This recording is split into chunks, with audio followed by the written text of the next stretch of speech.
Have you ever opened a Playwright test and seen something like this? Const login page equal to new login page, dashboard page equal to new dashboard page, user equal to test user dot standard user, and then opened another test and another one and found the same exact thing repeated everywhere? What if your Playwright test could simply say, test user can log in, list down the custom fixtures, login page, dashboard page, users, and then perform the business logic verification that you want to perform in your test? There is no object creation, no repeated imports, no setup code. Hello everyone, welcome back to my channel. I am Faisal Khatri. If you are new here, I create content around Playwright, Selenium, API testing, AI-powered test automation, and modern QA practices. In this video, I'm going to show you how to build custom fixtures in Playwright with TypeScript, starting from a simple test and gradually turning it into a cleaner, scalable automation framework. We'll also learn what problems fixtures solve, and we'll build two practical fixtures, test data fixtures and page object fixtures. By the end of this video, you'll understand when are fixtures useful and the best practices you should follow. So let's get started. What is a fixture? A fixture is an object or resource that Playwright prepares before the test runs.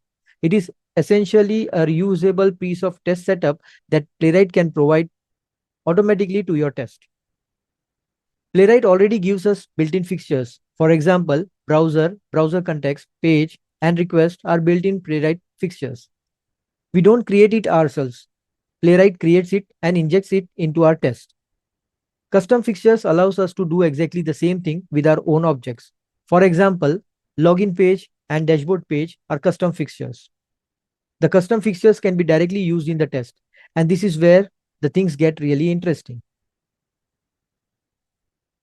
What problems do fixtures solve? Let's start with a simple example. Suppose we have this login test. At the first glance, the test doesn't look too bad. But now imagine we have 50 tests that needs the same login page. We could end up creating the page object 50 times. And if multiple tests use the same test data, we are also importing or creating the data repeatedly. This creates three problems. First, duplication. We are repeating the same setup code. Second, maintenance. If the way we create a page object changes, we potentially have to update many tests. Third, readability. The actual test scenario gets buried underneath the setup code. That's the problem custom fixtures solve. In this section, we will be using the Parabank demo website and use its registration window for registering users. This is the Parabank demo website's registration page we will be using for running registration test. We will create a test data fixture that will allow us to pass the test data to the test seamlessly using Faker.js. For creating a test data fixture, let's first create a file called user.ts in the models folder. This interface defines the structure of a user object and ensures that every user has the required field with the correct data types. It provides type safety and autocomplete in TypeScript, helping catch missing or incorrectly typed test data before the test runs. The another file that we need to create is userdata.ts, where the random test data will be generated for each field using Faker.js. One thing to note here is we need to install Faker.js library by running the command npm install @faker-js. Once you install Faker.js, you should be seeing the package in the dependencies section @faker-js/faker with the latest version that was currently downloaded and installed. After this, we can move to the userdata.ts and write the code using Faker.js to populate these particular fields with the fake data. This userdata.ts and the user.ts, which is inside the models folder, will be used in registration page object class while supplying the test data. The next step is to create a fixture. Let's create a new file called app.fixture.ts inside the fixture folder. The first step that we need to do is import the required pages that we want to create the fixtures for. Like for example, I want to create the fixture for user data. So I need to import it first and then write this statement type. This is the name of the fixture that we are creating. You can give any name. I have given it the name as app fixtures. This tells you the TypeScript, this particular part. Now you can ignore all of these three things here. Just focus on this user data part because these three things also refer to the same thing which I am currently explaining to you for user data. This section type tells TypeScript that user data is a custom fixture and that it will provide an instance of the user data class.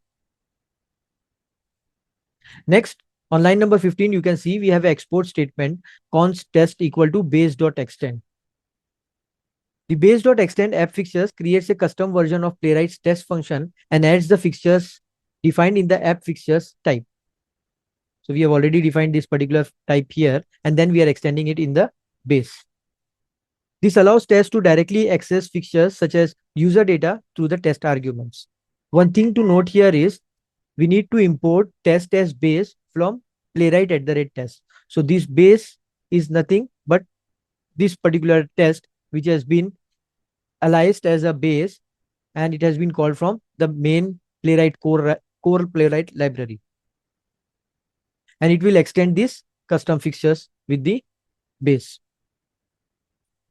Once this export statement is been defined, then we can write the logic for creating and using the custom fixtures. Here, from line number 31 to line number 33, Playwright creates a new user data object and passes it to the test through the use function. This means we no longer need to manually create new user data in every test. This use function is important. It tells Playwright this is the value that should be provided to the test. Now let's move to the test and see how we can supply these values to the test.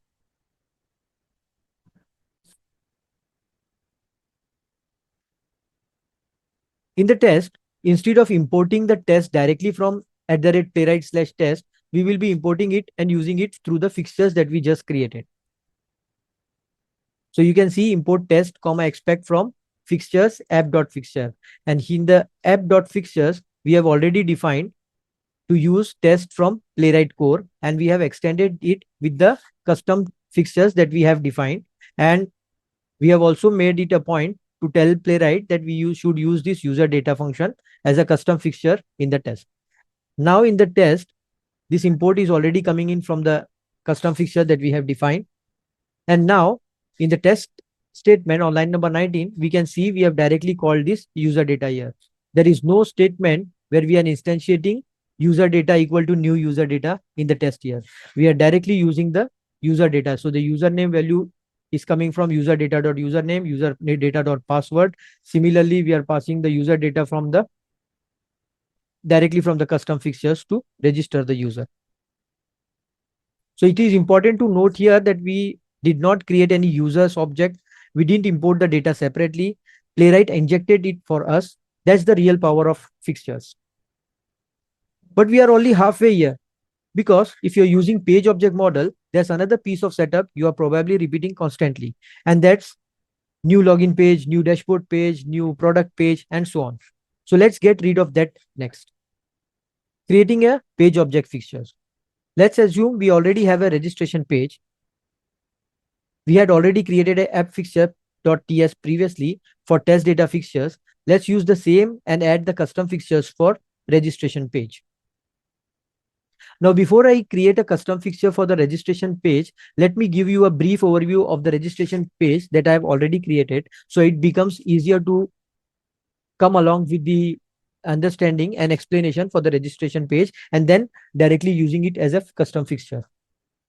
So this is the registration page that I have previously created. Is the same old pattern that we use for creating the registration page. I have created a base page to add up all the common elements of the website inside the base page, and we have a constructor read only which supplies the page instance. The same constructor is called in the registration page as well, and you can see this registration page extends the base page and there are some fields that have been defined here. So these fields will be used to perform an interaction. Like we will locate the fields using locator strategies by Playwright, provided by Playwright, and then we will be using these fields to interact and type on the values inside the field and perform the registration part of the user. Here you can see, as I have extended the base page, I have called the super page, and then you can find out that the first name field, last name field, everything have been located using the locator strategy, page.locator. The ID is first name, customer.first name, customer.last name, and so on. All of these things have been defined. The page or header has also been located using the heading get by role strategy. Similarly, the success message is already been uh, located by using the text. And this is how we register the user. So we are passing on three parameters: user data, username, and password. This username and password have been explicitly declared as a new or a fresh parameter because we needed to write this in the next test, like the login test. We would require username and password to be defined. So I'm already separating this username and password from the user data, so we can save it at the global level in the test and then reuse those values in the next test for login. But it's coming from the user data fixture only. So the fixture that we earlier created, user data, you can see the same fixture, the data has been created and generated using Faker, and all of these data have been appended to this particular fields that we have declared, and those fields will be used to supply the values. Those fields, the first name, last name, and everything, the value for these fields will be supplied using user data.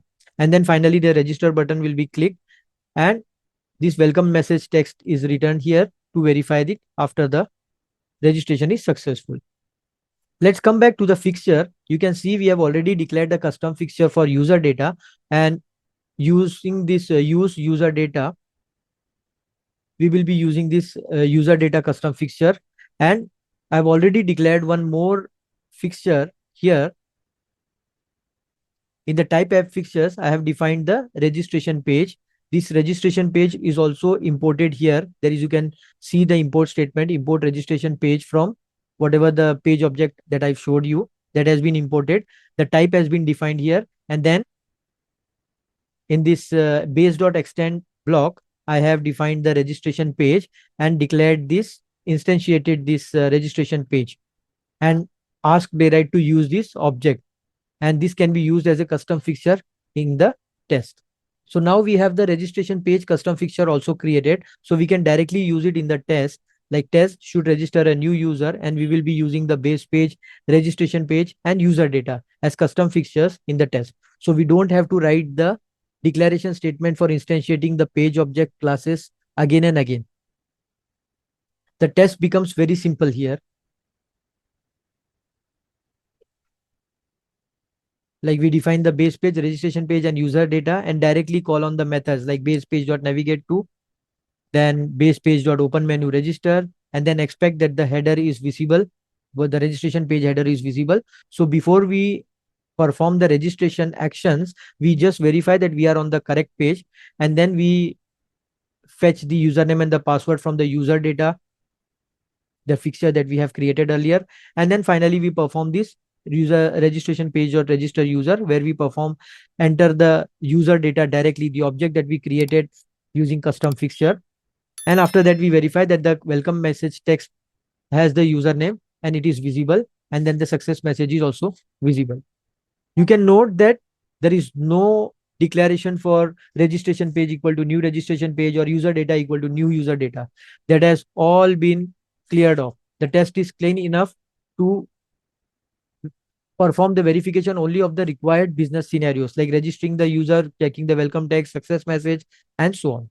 And that's exactly what we want. The test should describe what we are testing, not how the framework creates its dependencies. Now let me run the test and quickly show you how the results appear after the registration is complete.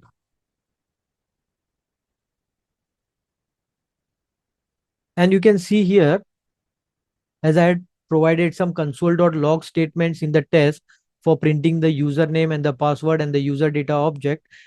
We can see those values have been printed here in the console. This was the username that was supplied. This is the password that was supplied. This is the total data that was supplied for registering the user. And the test got passed successfully. See, you can see one test pass. Now quickly let me open the report by running the command npx playwright show report.